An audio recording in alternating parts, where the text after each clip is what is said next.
What's up, guys? Coming at you today with Week 5 college football action on a packed Saturday of NCAA football here on September 27th. We're going to cover a bunch of the biggest games of the day. I'll give you my favorite picks on each one of them. I will also give you my favorite lock of the day and my favorite underdog pick of the day. So slam that like button and subscribe to the channel to make sure you keep seeing these videos every single day. Let us know what you're thinking in the comments. I personally read and answer every comment I get. Check the pinned comment throughout the day to see our favorite picks, and you should definitely check back a couple of times throughout the day to see if there are any changes with injury news coming out and personnel changes coming in at the last second. Last week, guys, we had a pretty good time on the college football side. Not too much to complain about there. Ended up going 4-2 on the day. Got off to an annoying start there. Wisconsin just did not show up in that 27-10 loss. They were losing 20-0 at halftime, and yeah, I don't know. They just didn't seem to know what they were doing at all. We had TCU at -7. That was a nice immediate bounce back there. They came through with the 35-24 win behind 5 touchdown passes there from Josh Hoover and a rushing attack that looked great. Defensively, they had a couple interceptions and helped the Horned Frogs get over the top.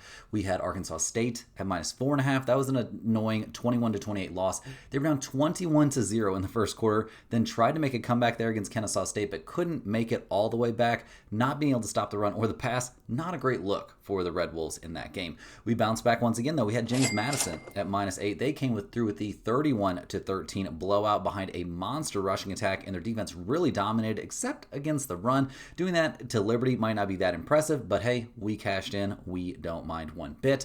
Our dog of the day came through pretty comfortably. We had Eastern Michigan +2.5. They came in with a straight up 34-31 win over Louisiana. They managed to move the ball through the air and on the ground, and their defense came up pretty big there with a couple clutch interceptions to help them seal the win. Our lock of the day was Boise State at -10, and that was a wild one, guys. They end up winning 49-37, so we cash our bet there against Air Force, but the Broncos couldn't stop the run at all. That's why this game was so close. They were getting everything they wanted offensively and ended up being just enough for us to get the win and cover. So we'll definitely take it. A 4-2 day. Not going to be complaining about that. We've got a bunch of really good games to hop into. Obviously, no recap of the MLB games there from yesterday. We're recording this one early in the day, trying to help you guys get the best lines you can possibly get and trying to get just a little bit of sleep for me tonight. So let's go ahead and dive in. First game we're going to be looking at here on college football week 5 is going to be the Cincinnati Bearcats going on the road to take on the Kansas Jayhawks. Cincinnati's had a pretty interesting season so far. They're 2-1, so not too bad. They lost by 3 to Nebraska in week 1. Bounced back with a pretty comfortable win there against Bowling Green. Not a bad look there. But then last week, you blew out Northwestern State 70-0. Like, we can't even really take the stats from that game too seriously. They went nuts out there. Congratulations on that. But, not all that much to be taken from that game. It's going to be a big step up in competition for them here, taking on Kansas, or at least a big step up from what they did last week. We'll see what they can do out there. We've liked some of what we've seen from this team. They're 28th in the nation in points, so that's a pretty good look. They're 20th in the nation in points against. They've been a pretty good defensive team in general. In that loss against Nebraska, they did some positive things. Only losing by 3 to Nebraska. Weren't in love with the quarterback play that we saw, but the running attack looked good, and we'll see what they look like. I'm counting quarterback play as the passing portion of what Sorsby did, not the running portion of what he did. So we'll see what they can do here on the road against the Jayhawks, who were 3-1 to start their year. They got off to a very good start there, blowing out Fresno, blowing out Wagner. They did lose 42-31, a game there at Mizzou that they could certainly have ended up winning, but they do come up with a loss in that one. Before last week, they took down West Virginia 41-10. Now, the Mountaineers have not been very good this year. The Jayhawks have looked good, and yeah, we saw Daniels really have a good time out there. Only 12 of 24, but had 3 touchdown passes, only 138 yards through the air, but had 69 yards on the ground game. Nice. The rushing attack for Kansas looked great, though. LaShawn Williams, 19 carries, 129 yards, and a touchdown. Defensively, they looked pretty good. Now, keep in mind, this was against West Virginia. Not exactly a juggernaut of a team. So, looking at the numbers for this one, we see the Jayhawks come into this one favored. They're -4.5 playing at home. We've got a total of 57.5 in this game. Cincinnati's 2-1 against the spread this year. They're also 2-1 to the over. Kansas is 2-2 against the spread and 3-1 to the under. Guys, I'm going to be looking towards Cincinnati here, getting 4.5 points. Successfully took them as dogs in their season opener, so that was pretty nice. A road game there against Nebraska, and they came through for us getting the points. I believe that was a premium play. The Bearcats nearly won that one straight up. Their last outing, they looked great against a lower tier opponent, beating the crap out of Northwestern State like we talked about. We really like their returning quarterback here, Sorsby. He can beat you through the air and on the ground. The main difference for us in this one is we have higher confidence in Cincinnati on the defensive side of the ball in comparison to Kansas, although it looks like Kansas completely dominated West Virginia last week at home in that 41-10 win. When you look at the offensive numbers closely, it was a more competitive matchup than what the final score would indicate. So we definitely see Cincinnati here keeping this one very, very close. Next up, guys, we're looking at the Rutgers Scarlet Knights going on the road to take on the Minnesota Golden Gophers. The Scarlet Knights come into this game fresh off a tough 38-28 loss there against Iowa. That was their first loss of the season, but their other wins were against Ohio, not Ohio State, Ohio, Miami of Ohio, and Norfolk. They blew out Norfolk 60-10. So congrats on that. In that 38-28 loss there against Iowa, I mean, there wasn't too much to hate there from Rutgers. They did some positive things, but we did see them throw one interception. The running game wasn't that dynamic. It was okay, but not breaking off any long runs. They only had that one turnover, but the problem was they couldn't stop that Iowa rushing attack. They really couldn't stop the passing attack either, if I'm being honest. They didn't generate any turnovers, so not exactly a banner day there from Rutgers. We'll see what they can do on the road here, going up against Minnesota. They're 2-1 on the year. They haven't looked amazing. They beat Buffalo 23-10. They beat Northwestern State 66-0.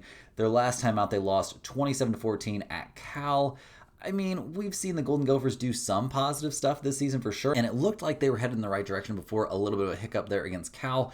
We didn't hate what we saw from Drake Lindsey. I did get picked off once, but he threw the ball pretty well. The running attack looked really, really good for Minnesota in that game. Definitely gave them a chance to win. The problem was their defense couldn't really get going there against Cal, a team that has a very, very solid passing attack. So we do worry about that a little bit.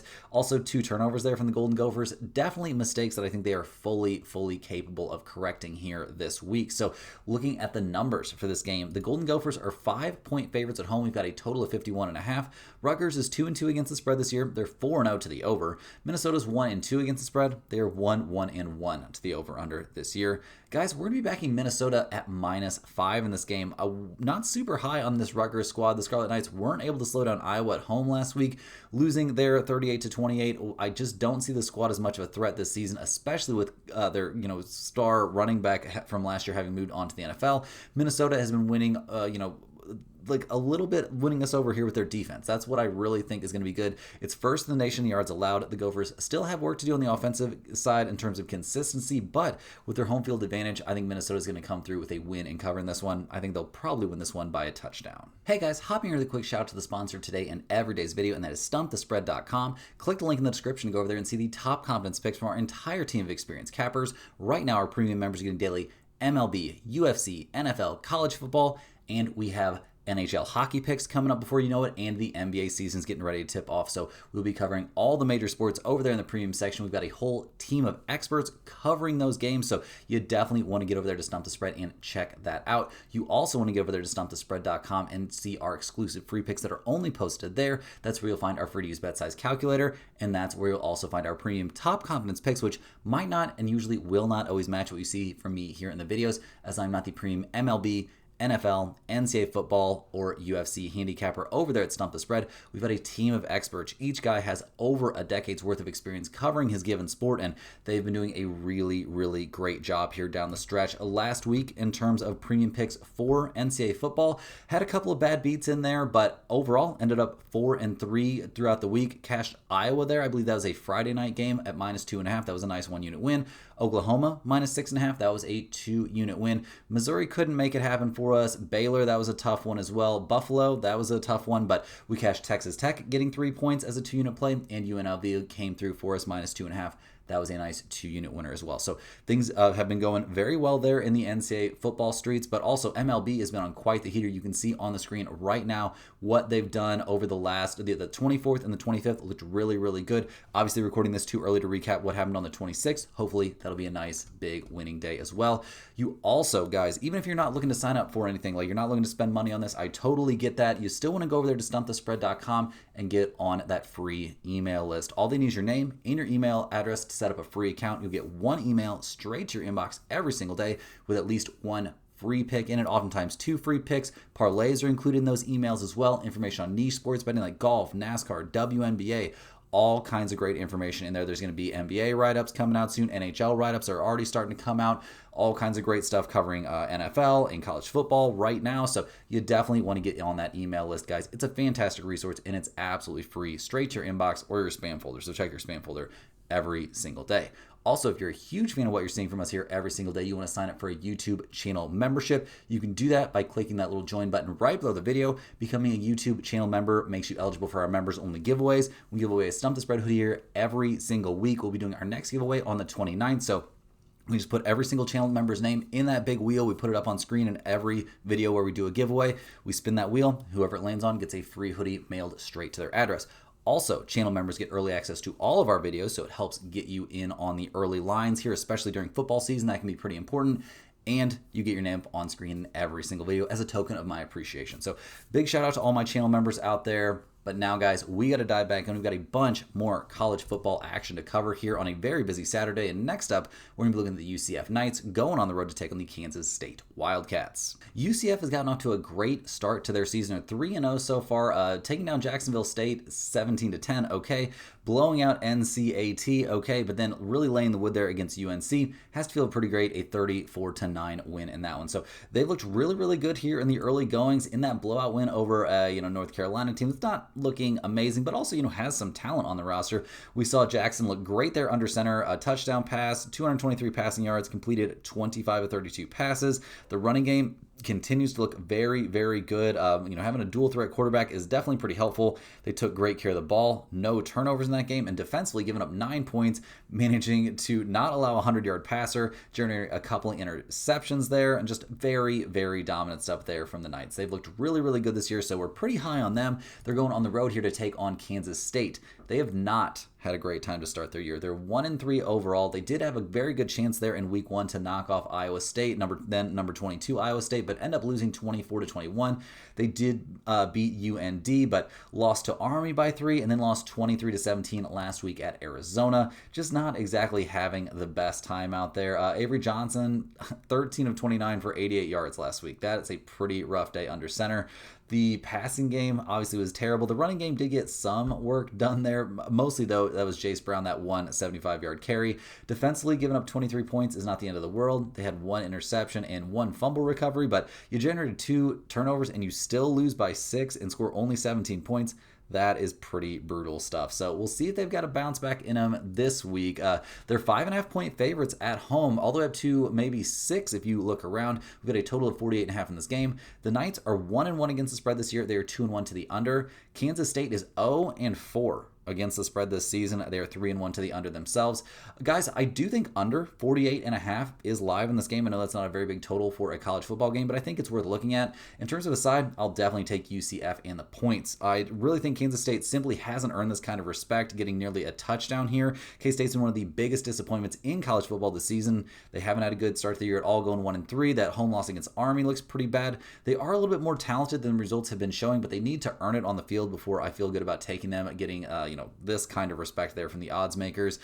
Kansas State has not been great at defending the run, and that's a big concern here going up against UCF. The Knights looked really solid there on defense in their last outing against North Carolina, and I expect them to be able to move the ball here comfortably. So yeah, give me UCF and the points in this one as a very solid play that's definitely getting consideration here as our dog of the day. Next up, guys, we're looking at the UConn Huskies going on the road to take on the Buffalo Bulls. UConn hasn't had an amazing season necessarily. They found a couple wins there, beating CCSU. A very close game there against Syracuse, losing in a crazy one there against the Blue Hens, 44-41. But then they took down Ball State last week, 31-25. So yeah, pretty good stuff there. I don't think they're too disappointed in that win. Obviously, could have been a little bit, higher of a margin there, but we liked what we saw in the passing attack. Joe Vagano, 181 yards and a touchdown, completed 20 of 30 passes. That's all looking very, very good. The running game, that was really where UConn went nuts. 24 carries for 194 yards and 2 touchdowns for Cam Edwards. That's big time. That is big time. That's the kind of production they're going to need if they want to find success this year. Defensively, they weren't necessarily amazing, giving up 25 points, but they did generate a turnover. They did slow down, if not stop, the running game, and didn't allow any craziness there in the passing attack. So it wasn't necessarily an amazing game defensively from UConn, but I did, generally speaking, like what I saw from them last week. And they're a team definitely with some talent. They're 23rd in passing yards. They are 27th in points scored this year. So yeah, things are looking okay there for UConn. They're taking on the Buffalo Bulls, who have not had a great time this year. They lost 23-10 in week 1 against Minnesota. SFPA, they did get a blowout win in that one. Beat Kent State 31-28, but lost last week 21-17 against Troy. I'm not expecting this team to have too much I mean, we'll see. We'll see what they can do out there in the MAC. Against Troy, I mean, they did some positive things, putting up 17 points, only allowing 21, but they, just imploded there in the fourth quarter.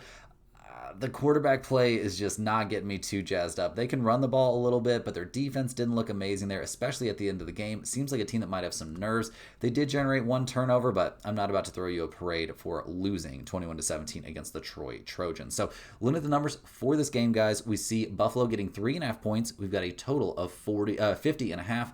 The Huskies are 1-2-1 against the spread this year. They're 3-1 to the over. Buffalo's 2-2 against the spread and 2-2 to the over/under. Guys, I'll definitely take UConn here minus 3.5. The Buffalo Bulls have been a real disappointing team here. We had high expectations for them coming into the season. Look like they're going to be a middle of the road MAC squad as opposed to the league favorites. They had a 17-0 lead in the fourth quarter last week and blew it against Troy, and Troy is not good. Also, not impressed with that 31-28 win against Kent State. They're going to be one of the weaker teams in the MAC. UConn hasn't been super impressive on their own, but their overtime road loss against Syracuse is looking a lot better after what we've seen the Orange do. So yeah, I do think UConn is actually a pretty solid team. I think they control this game with their running attack, and I think they easily win here by a touchdown. Next on the docket, we'll be looking at one of the marquee games of the day. We've got the Auburn Tigers going on the road to take on number 9 Texas A&M. Auburn's 3-1 on the year. They just took their first loss of the season, falling last week at Oklahoma, 24-17. When you're losing to the number 11 ranked team in the nation, that's not exactly a huge indictment of where you're at, but they played a fairly close game there in week 3 against South Alabama. That's a little bit concerning. And yeah, they blew out Ball State. They beat Baylor 38-24, but we'll see what this team can do. They're about to face a real tough schedule here over the next few weeks. We didn't hate what we saw from Jackson Arnold last week. I mean, 1 touchdown, 220 passing yards, and no interceptions. The running game did some work, but didn't get a crazy amount of action. So we'll see what they're able to do this in this game. They didn't turn the ball over last week, so that's a good look, but still lost. They did not a great job against the passing game, if I'm being super honest, and that's got to be a concern. They did slow down the run there. Oklahoma didn't seem that determined to run the ball.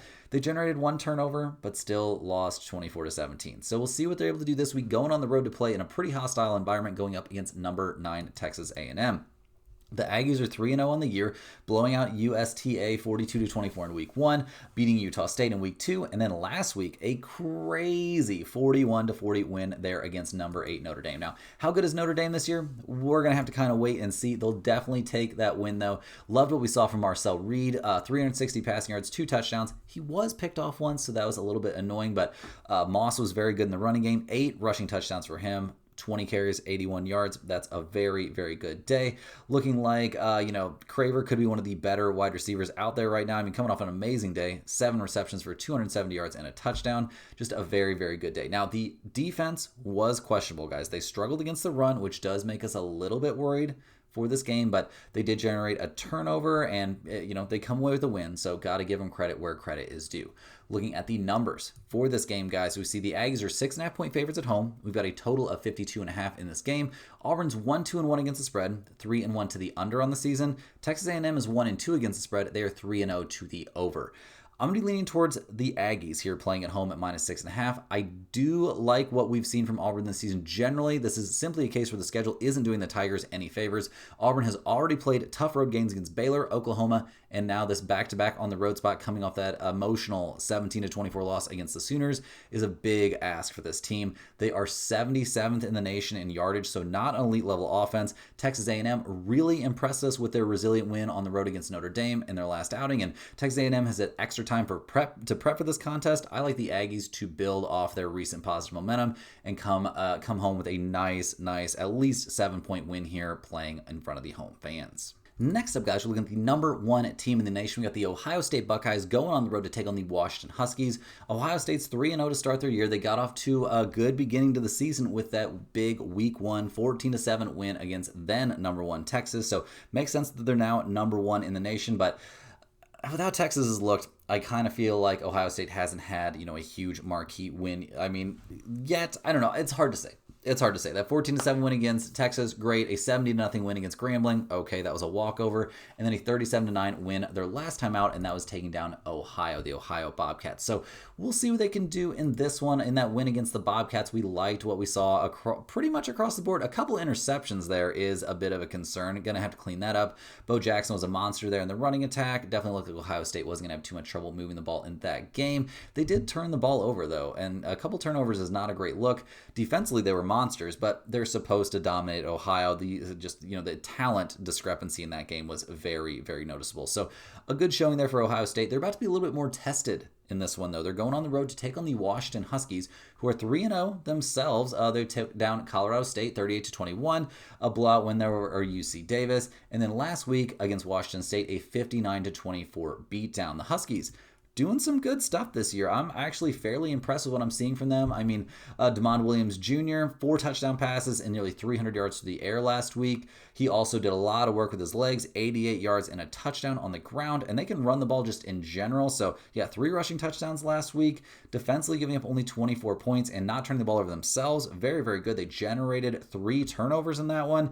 Didn't really let the Washington State running game do anything, and if you can not let the Ohio State running game do anything, you've got a chance to keep things very, very competitive. So looking at the numbers for this game, the Huskies are now getting 9.5 points. We've got a total of 52.5.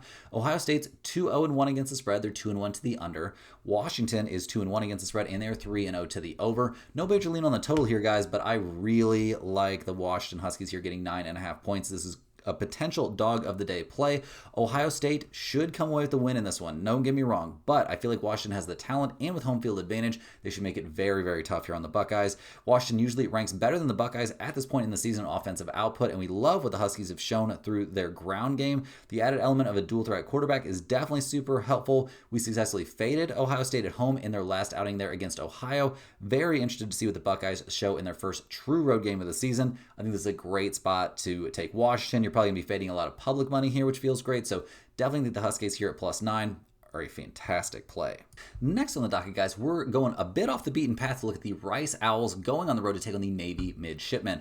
Rice is 3-1 on the year, so off to not a terrible start. They did have that loss against Houston. They won 14-12 in week 1 against Louisiana, beat Prairie View, and then last week against Charlotte, took down the 49ers 28-17, so a win is certainly a win. The passing game didn't look crazy. Chase Jenkins completed 8 out of his 11 passes for 87 yards and a touchdown. This is a team that's going to run the ball, and they're going to run it successfully, or they're going to lose. And their goal is definitely to be running the ball. So we'll see what they can do in this one. Last week, they struggled a bit against that Charlotte offense, giving up a lot. Maybe not a lot. Kind of a lot, actually, against the passing game. Struggled a bit against the run as well, and that is a huge concern in the matchup they're about to face. They're taking on the Navy Midshipmen, who are 3-0 to start the year. They beat VMI, they beat UAB in a close one. Then they took down Tulsa convincingly, a 42-23 win there at Tulsa. Very good stuff for the Midshipmen. And you know what this team is going to do, guys. It's not a big secret. They're not going to throw it, and they really need to not throw it because they threw 2 interceptions there last week, but they ran the ball 63 times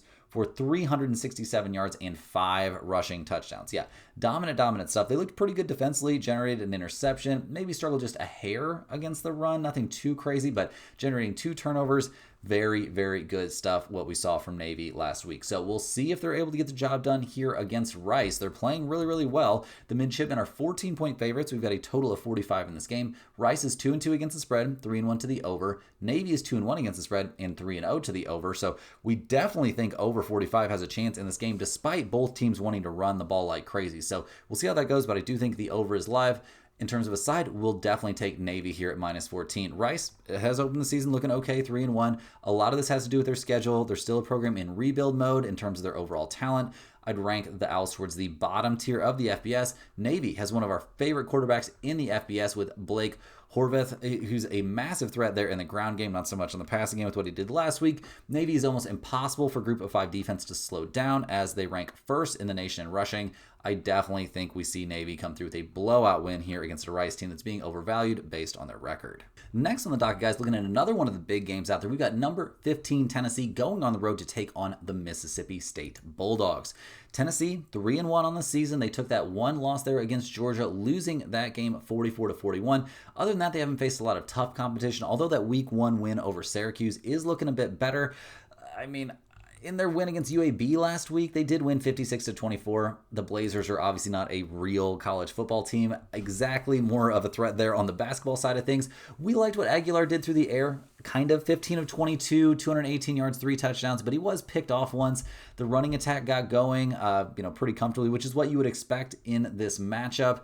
I mean, 239 yards on the ground and 4 rushing touchdowns is great, but let's see you do that against a real team. We'll see what they're able to do this time. Defensively, they were good in that game, and they generated 1 interception and 1 fumble recovery, but I'm not about to throw you a parade for giving up 24 points against UAB. In general, this season, Tennessee has looked okay defensively, giving up 44 points against Georgia, though.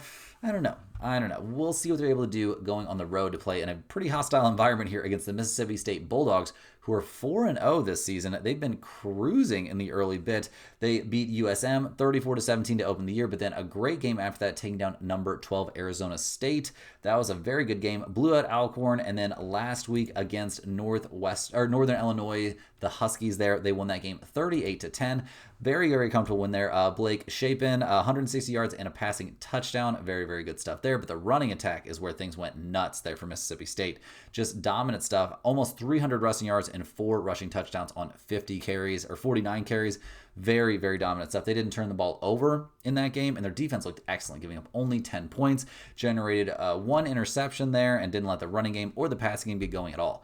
We're really, really high on the Mississippi State Bulldogs right now. And looking at the numbers, they're getting 7.5 points at home. We've got a total of 63.5. Tennessee's 3-1 against the spread, 4-0 to the over. Mississippi State is 4-0 against the spread and 3-1 to the under. I'm not super interested in the total here. Maybe lean slightly towards under, but I like Mississippi State here getting 7.5 points. This is definitely going to be in the pinned comment, if not our dog of the day. Very disrespectful spread here to give Mississippi State at home, given that they are undefeated and rank a respectable 39th in the nation in offense and 26th in defense. They also have a resume building win there over Arizona State, like I was talking about. And Tennessee, while they're a good team, clearly beatable. Very evident there in their collapse at home against Georgia. We're also lukewarm at best there on their defense, which ranks 85th in the nation in yards allowed per game. That's not very encouraging. So definitely give me Mississippi State here at plus 7.5. It's going in the pinned comment, and it might be our dog of the day. Next on the docket, guys, we're headed way out into the fringes of college football. We're looking at Western Kentucky, the Hilltoppers, going on the road to take on new big-time college football program, the Missouri State Bears. Now, Western Kentucky comes in this game 3-1 on the year. They got a 31-16 win at home against Nevada last week, so a good look there. They did get blown out by Toledo the week before that, so we'll see how good this Western Kentucky Hilltoppers squad actually is. In that 31-16 win against Nevada, a pretty bad Nevada team, I will mention. We didn't love what we saw in terms of quarterback play. 1 interception, 216 yards through the air. The running attack was okay. I'm not going to say it was dominant. I mean, George Hart III, 11 carries, 63 yards, and a touchdown is good, but I don't know. I just wasn't that thrilled with what I saw from them against, not exactly a top tier level defense. So we'll see what they're able to get up to in this one. Defensively, giving up only 16 points is great. A couple interceptions, that's all good. Generated a fumble recovery as well. All that happened, and you still only won by 15. So we'll see what they're able to do here on the road against the Missouri State Bears, who come into this game fresh off a 42-10 blowout there against UT Martin. Now, obviously, UT Martin's not a very good team. They're still winless this year, but Missouri State, in their first year here, trying to be a big-time FBS team. We'll see what they can do. We loved what we saw from Jacob Clark. 271 yards, 3 touchdowns through the air in that game. The running attack looked very good as well. Defensively, they were dominant, giving up only 10 points. Really not a whole lot for me to complain about from Missouri State last week, and they had a good showing against SMU the week before, so a lot of positives for the Bears here headed into another home game. So looking at the numbers here, Missouri State's getting 4.5 points at home. We've got a total of 61 in this game. Western Kentucky is 3-1 against the spread. They're 3-1 to the over. Missouri State's 3-1 against the spread themselves. They're 3-1 to the under. Guys, I'll take Missouri State here getting 4.5 points on their home turf. They crushed the spread early last week at home against FCS opponent Tennessee Martin. They pulled off the gas pedal fairly early in the second half. They got the win 42-10 in a game that could have been even more lopsided. 3 games in a row, Missouri State has comfortably covered the spread. They might be better than what Vegas has them listed as, and they're fortunately making the transition to the FBS with a solid veteran quarterback there in Jacob Clark, like we were talking about. The ground game's been looking better. Given how they've been trending in recent weeks, I definitely feel good taking them at home here, getting the points against a Western Kentucky team that is 88th in the nation in total defense. Rounding into the home stretch here, guys, we've got one of the biggest games on the entire Saturday slate. We're looking at number 6 Oregon going on the road to take on number 3 Penn State. Oregon, they're 4-0 to start the year, obviously off to a great start. They haven't been tested too severely, though. I mean, MTST, okay, a blowout win there, blowing out Oklahoma State, blowing out Northwestern by 20, so maybe not a huge blowout. And then last week against Oregon State, a 41-7 win. So they'll definitely take that. I'm not saying the Ducks have looked bad this year by any stretch. They've looked very, very good, beating who's put in front of them. Dante Moore, 4 touchdown passes, 305 yards through the air last week, very good. The running game looked good. Everything that is supposed to look good against a lower tier opponent did. The defense had a very, very good day as well. So not casting aspersions here. The Oregon Ducks looking very, very good here out of the gate. Now, I could say the same thing about Penn State. The Nittany Lions, 3-0 on the year, a blowout win over Nevada, a blowout win, a shutout blowout win, I will say, over FIU, and then they destroyed Villanova 52-6 last week. They're doing everything you're supposed to do. Penn State is looking good. That 52-6 win. Obviously, quarterback play looked very, very good. 1 interception, that's not great, but the running attack looked on point. The defense continues to look amazing, so you love to see that if you're a Nittany Lions fan. Really, not anything to, no problems here for me with either one of these teams. So it'll be very interesting to see who can come out on top in this one. Looking at the numbers, Penn State, they're 3.5-point favorites. We got a total of 52.5 in this game. Oregon is 3-1 against the spread. They're 2-2 to the over/under. Penn State is actually 0-3 against the spread this year. They're 2-1 to the over. I'm really leaning towards Penn State here at -3.5. Our professional handicapper for NCAA football felt like Penn State was the best team in the nation coming into the season. Now we're finally going to get to see them, a real test here against an elite opponent. They're 3-0. They've gone against very easy competition so far, but the experience and talent that they have is absolutely undeniable. It should be some added fuel for this one. Payback here for Penn State as they lost to Oregon in the Big Ten title game last year. Oregon has gone against an easy schedule as well. They've looked solid in each game, but given the home field advantage and the veteran continuity we see here for Penn State, definitely makes us like the home team in this one. I think they can comfortably win this game by at least 4 for us and get us the cover. Last but not least here, guys, we have the last game on ESPN of the day. We've got number 25 BYU going on the road to take on the Colorado Buffaloes.